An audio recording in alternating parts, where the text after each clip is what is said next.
my time with the member from Sherwood Park, Fort Saskatchewan. The institution of freedom of the press is an underpinning of any democratic nation, the institution. The principle by which we understand that journalists or those who are in civil service investigate policy, investigate politicians, investigates coming and goings, and shed light and perhaps different viewpoints on what is going on in our country in order to ensure that we have the best public policy, that we work towards equality of economic opportunity. And regardless of political stripe, I would hope that we would all agree that the institution of freedom of the press is something that is very important. Now, I want to contrast the institute or the institution of freedom of the press with something my colleague just said, the industry of journalism. The institution is different than the industry.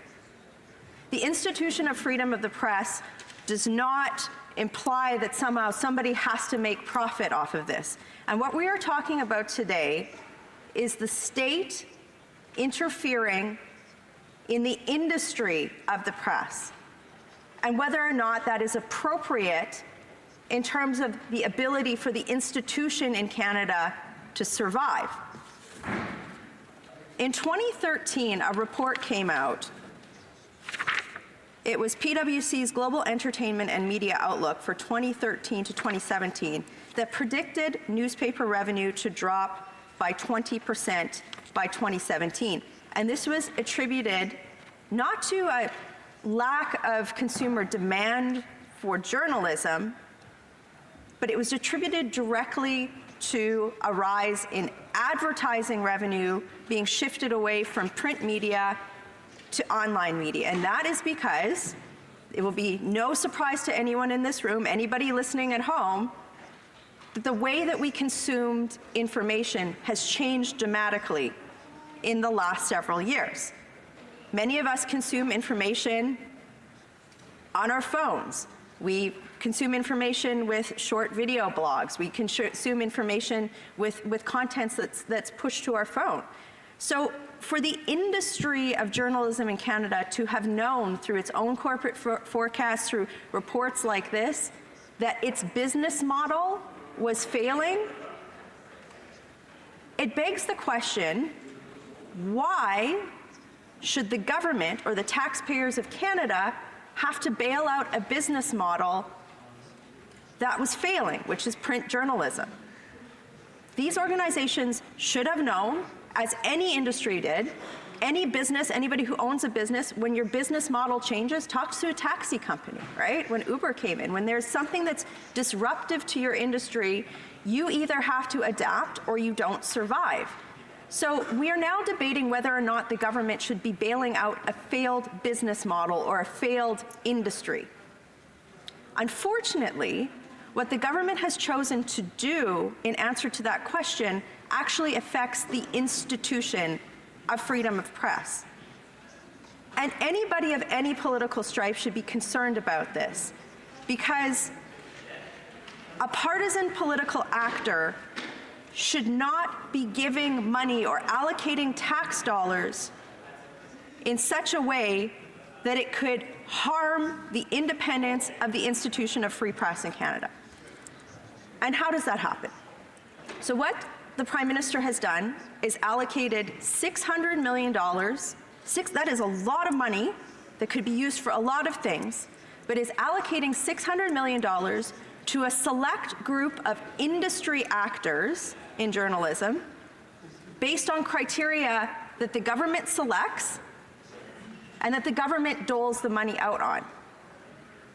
So you have to ask the question, Madam Speaker, anybody has to ask the question, if those industry actors are not sympathetic to the government of the time, are they inherently credible in terms of actors in the institution of free press?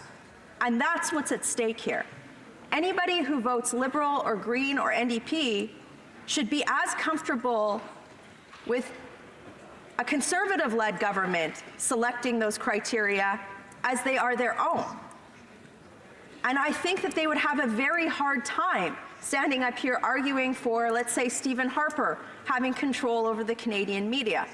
And if an argument does not work both ways from political strife, then we actually have a big problem here. And somebody who votes NDP or Green should have a huge concern, not just with, let's park whether or not the Canadian taxpayers should be bailing out a failed industry that has failed to transition to digital online. Let's park that for a second. This is really about the credibility of anybody in any journalistic institution that takes money out of this fund. And whether or not those who choose to not take funds or who aren't eligible to take that funds, whether or not they will be able to compete with people who now have a partisan interest. And they do have a partisan interest. This government has appointed Unifor onto the panel of people that select the criteria by which this government is doling out the funds. Unifor has a publicly stated, publicly funded campaign against a political party in this place. And this weekend on the political talk shows, the leader of Unifor said, I should be able to be on that panel because I have a score to settle. Other institution, other industry, other media, they've endorsed Conservatives before. Why shouldn't I be able to settle this score? So now what we're debating here in this place is which partisan actor is better suited to influence the industry on which the institution of freedom of the press is based in Canada. That's disgusting. How honestly, you know, we've had a lot of discussions in this place about, you know, foreign influence in our election and fake news. It is the individual responsibility of every Canadian to understand how to critically evaluate a piece of information presented as news. There is no way the government can regulate that. And the reality is that many of the existing actors in Canadian industry have responded to this drop in online content, right? And by trying to build their own media platforms and responding with clickbait. We don't have a lot of print journalism that I would constitute as journalism anymore. There's some, but a lot of it is editorialization on both the right and the left. Why would the Canadian taxpayer perpetuate a failing industry that has such strong ramifications for Canadian democracy? I know why the Liberal government is doing this, and I know why the NDP support this. Because when you control the press, you control people. And that's what's happening here, right? Jerry Diaz, I've got a score to settle. You cannot control the press through the state. That is something that, I don't care, let's vigorously debate policy. Let's actually even just want to throttle each other over differences in public policy. But to somehow argue with a fig leaf, with any sort of a fig leaf, that this is anything other than the state controlling the press is shameful. And you know what? To the columnists who have written about the fact that any journalist who works for an organization that takes money from this fund is going to have to work 10 times harder to be credible, they're right, and they're brave for saying that. This is not, and at the end of the day, this media bailout is not going to save print journalism in Canada, because the only way that's saved is if these organizations figure out how to transition to the new digital reality, which many of them have failed to do. So, Madam Speaker, in the strongest possible terms, I oppose any sort of interference in this regard. We need to have a conversation about what the state's role is in funding news writ large in Canada, and we need to oppose partisan political actors being involved in the doling out of tax dollars to save an industry on which the institution of freedom of speech in this country is lied upon, is underpinned. I refuse to stand here, partisan hat off, and say, as a Conservative, I would be excited about that level of control. No, because we should have vigorous debate that challenges dogma, not that perpetuates a monopoly that's controlled by partisan actors. It's wrong, and it needs to stop. Questions and comments? The Honourable Parliamentary Secretary to the Government House Leader. Thank you, Madam Speaker. You know, I listen very closely to the member opposite, and you can't help but think in terms of the word of hypocrisy. During Stephen Harper actually tens of millions of dollars annually, every year, to print magazines, news magazines. So on the one hand, you have Prime Minister Harper and the Conservative government recognizing that they needed to be able to support our news magazines. And then we had a speaker, and I don't know if she represents the entire Conservative caucus, but she's made it very clear that that's a bad, dumb idea. Well, Madam Speaker, I would suggest to you that Stephen Harper recognized it. And it seems to me that the Conservative Party is even going further to the right, getting closer to the Doug Ford mentality in terms of policy. And my question to the member opposite is her position the same position as the Conservative Party and Doug Ford? The Honourable Member for Calgary-Nose Hill. My colleague opposite has committed two logical fallacies. One, tu quo qui. We're doing it too. So he's comparing himself to a Conservative government that policy he talked about was actually perpetuated under a Liberal government. And frankly, yes, I disagree with it. I don't think we should be funding failed business models. I don't think we should be bailing these organizations out, and I think we should stop it. The other red herring the other logical fallacy that he committed was red herring. As opposed to refuting any of my argument with regard to the fact that their government's motive is to control the press and undermine freedom of speech, he tried to divert the argument with crass partisan politics.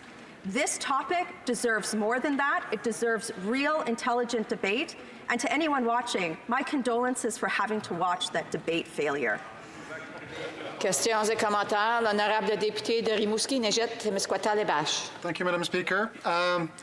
There's one element in my colleague's speech that I agree with, which is that this crisis was something that was foreseeable. And we knew that the media, especially the print media, was in trouble. But that trouble was actually compounded by the fact that social media, such as Facebook, such as Twitter, and so on, actually are using for free the content that's being created by those media. And that was actually what accelerated the crisis. And I would tell you that this acceleration took place when Conservatives were in power, and they have done nothing about it. So I'm not saying that what the Liberals are proposing is actually perfect. I'm not saying that this is what we would have been proposing. But leaving that crisis for the private sector to solve would actually be something extremely dangerous for the future of our democracy and the future of our independence of the press, because there would be very little protection about that independence.